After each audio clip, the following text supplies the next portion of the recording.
Translating any grand vision to execution needs dogged pursuits, and that is probably possible only by a veteran academician. I am now with Professor Dr. K.V. Nayak, who is the Director General at ABS Group of Institutions. Dr. Nayak has a huge, has an illustrious background. He did his bachelor's from HBDI Kanpur, moved on to Visvesvaraya National Institute of Technology, Nagpur.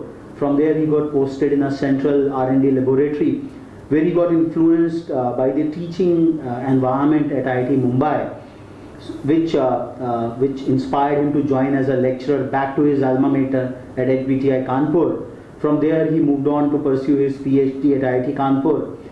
From IIT Kanpur he then moved on to Roorkee University, which was now IIT Roorkee, as a reader. From IIT Roorkee he moved on as a professor at the newly established Kamala Nehru Institute of Technology in Sultanpur, and he spent a good time of his academic career shaping the entire academic curriculums and processes at KNIT Sultanpur. He was also very much instrumental in giving shape to the illustrious UP Technical University in its inception days. So we welcome you, sir. Thank you, sir. So with this such illustrious academic background spanning at least 3 IITs and working at some of the state level engineering institutions and now serving at some of the private financed institutions, what has been your mix of experiences out there? You see that two types of the institutions, though they impart the same type of say technical education, but there is a fundamental difference is that the government institution, basically they are governed by the philosophy of the state government. Now coming to the say private institutions, naturally they have got, the chairman has got own say vision and mission, and according to that the development is being carried out. And moreover that whosoever here say in the private institution, they have to work according to their say vision and mission. Mm-hmm. In government institution, of course, there is more flexibility with the say, faculty members, and then faculty members say though there is no accountability existing, but of course there is self accountability matters too much, because you see that the performance of any faculty is only studied at the time of the say promotion. Otherwise, usually it is not say. But say in private institution, at every instant, that accountability is there. Mm-hmm. And if anybody not performing well, then naturally that it is asked to either improve or better that such another job. Mm-hmm. So this is the basic difference with the two. That's what actually I am finding. Number one. Number second, in government institution, there is always scarcity of the fund. Mm-hmm. And we had been say, fighting with the government, we are discussing with the government like this one. So that their fund scarcity till the say TCU program has come out, and that all the say institutions they have been say now nicely funded, but at one time that we had a lot of difficulty in even say purchasing a small thing. Mm-hmm. But in private institution not like this one. In a private institution there is a say good imagination. The management say has got a vision that how to develop the institution. Naturally that scarcity fund is not existing. So this is the say one of the major differences between the two. So you're finding the privately funded institutions making a good way through because of the small size and limited accountability with the board of trustees and the ample amount of funds which are available at their disposal. Secondly, the resources are nicely managed in private institutions. Mm-hmm. You see, this is one of the major. In a government institution, even though funds are coming, there is some you can say account section is there, purchase procedure is there, state government purchase procedure. Suppose that we plan today to purchase one thing, Mm-hmm. it may take even 1 year. Mm-hmm. But a private, if we plan say to purchase today, there is likely within 1 month we will get. So are you somewhere suggesting that within some time more, some of these excellent private institutions would compete or might take over with some of the government institutions as well? Because you see, even in the present itself, because that I had been seeing the scenario during the same say admission process. There are at least number of the institutions, they are say not only say parallel to the even say some government institutions, they have got a better infrastructure. Say you can say they have got a better say teaching learning process. There is no doubt at all. So there is a difference there, and I'm sure that within say 1 decade, that likely there not less than 40 to 50 institutions they will come up. They will come at par with some of the best public institutions. At par, even they will be better than this one. Even presently existing, suppose a particular student is getting a branch in say one government institution, at the same time getting a branch say in private institution, sometimes they prefer to take the private institution. So this is really path-breaking, I would say, perspective that private institutions are really taking on the lead, and they will be competing with the publicly endowed institutions in a big way. So you were also involved in the all the inception at the UP Technical University when it was founded in the year 2000, and you have also been associated with a lot of institutions in their inception. What all vision in a transformational academic system of today, how does the founding vision has the repercussions in the running of an institution, or it can be changed or moderated in the due course of time as well?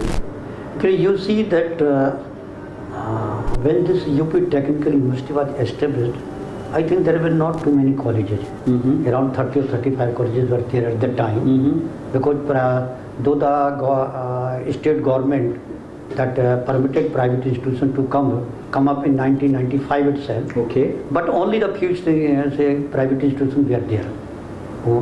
So at the 2000, around 30-35 say colleges were there. Now this situation remained up to, you can say, 2002, 2003 like this one. Slowly that number of this, say colleges came up. Major changes we found in 2005. Okay. Why it has happened? Previously, the say fees that is decided by the government, it was very small, very low. It means it was for the BTech program around 20 to 22,000, and for the B Pharm it is around 25,000 also. But there was say one decision by the Supreme Court that according to the infrastructure and the additional facilities provided by the say private institution, they can decide their own fee. So that change has occurred, and just because of that, now it somewhere it has been in mind of some person or some agency that there is a good business to say you can say pour money in the say teaching profession, or you can say technical profession. So that was one policy decision. One policy, and in 2005, 2007, and 2009.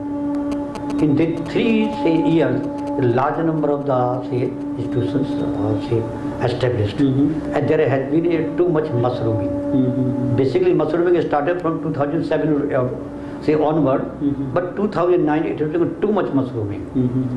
Because of the too much mushrooming there, the certain problems have arisen. The first thing, how to have say competent faculty, because the competent faculty is not so readily available. So there has been a compromise with the faculty, number one thing.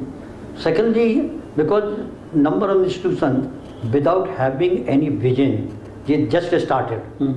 Because it's a good business to start. And because of this, that they are say not only infrastructure, they are say functioning other thing, it's just to that catch hold say student, and then put effort that somehow they should get a say degree.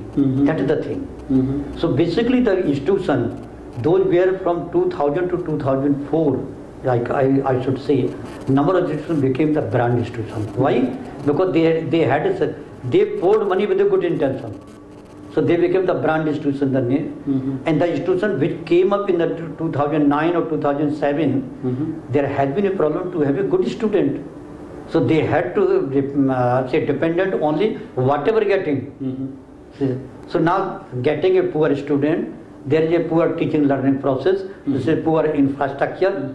So now there is, the engineers which are coming out, their quality is so poor, even the industry persons are saying that hardly 20% say engineers coming out, they are the employable.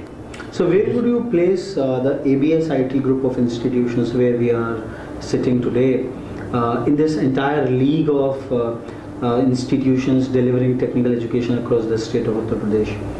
You see that I joined in say March 2013 here. The first part that I made a good study of the functioning of the say whole college, and then discussed with the our advisor, the director, with the chairman, and naturally that it has been in my mind that though institution is say working nicely, but there is no level for the excellence. Whatever we made a plan that why not that we should work on that line, and therefore that the first emphasis that we put effort to improve the teaching learning process. This is backbone. The second thing that how our students should be the employable. Third thing that our faculty, whatever we are getting, that how they should be competent in the sense that they should acquire a higher degree, because we have got all say minimum MTech degree we have got the faculty, and number of they are doing PhD, some have completed PhD also. So this is one part. Research and development, this is one issue, because you see, so if others are not knowing that how the ABS IT is there, so this is the one way that at least this academic line, that if the number of research papers are coming out, they at least assume that this is one institution, this is working very well. So we worked in all the forefront, and within 1 year we found or we made a you can say phenomenal changes in all the things, and that's why what we find that our student they are now quite employable, and then whenever recently that I remember that there was a written test, one company that our 46 students appeared in written test. After the 46 and 44 got selected written test. It means that is clearly indicating that our at least they say quality of the teaching it definitely that ahead with the other institutions. So this is one part. Secondly, that because you see this employment, whenever any company is coming, they do today 3 steps process. One is the conduct a written test on the technical matters. Second is the group discussion, and third is the personal interview. So it's not sufficient. We should provide only a good teaching, and then nothing to be done at the level of the group discussion, and then at the level of the personal interview. For that we developed whatever you are seeing in your information of brochure of the last year. We made major changes now, and because there's so many co-curricular activities started, extracurricular we started, and particularly that we are focusing that how to improve the oral and written communication of the student. That is the main focus, because you see that if the student have, as my feeling is there, if any student has got the 2 things, one is the sound technical knowledge, and second thing is a good oral and written communication, is bound to get selected. So these are the 2 qualities to be inculcated among the students. So our focus has been that how to inculcate these things. And secondly, this value added in the sense that if you remember that in 2007, that when I was the director of the RKGIT Ghaziabad, so UP Technical University gave me the responsibility. At that time, Professor Premod was Vice Chancellor. Then the BTech program should be revised in the line that how the IITs and other institutions all over India they are doing. And the committee was there. I was the convener of that committee. We had gone through the syllabi of all the leading institutions, and we proposed a structure there. In that structure, one paper was kept, that human values and professional ethics. That was I propose it should be made a compulsory to everyone, because my feeling is this one. Suppose if out of the 100% student, let's say 10% say students get ignited. These 10% students, they will get ignited against say 10%. And there is a series, and there is likely after 15, 20 years or 30 years that a number of say a student will get ignited. So that was my basic idea, and that was say well discussed in the meeting, and that I proposed, and still that say UP Technical University is continuing this subject. So only a veteran academic of the order of Professor Dr. K.V. Nayak can oversee the translation of a vision into such immaculate and intricate steps, starting from teaching learning processes, which he says is the core of any academic institution, moving towards employability, ensuring employability of the students at large, and keeping faculty training at the core of the learning process. And beyond that, setting the vision forward towards research and development, which will put on the energies of the students and faculty members at large. So I think ABS IT Group of Institutions has probably made a good head start by attracting such veteran academicians to guide and govern their academic processes. The institution, which has certain policies to attract such veteran academicians, would certainly go a long way, as the experience and expertise of these people would really take the institution far. We move on to the next destination in this campus walk of ours. Till then, stay tuned.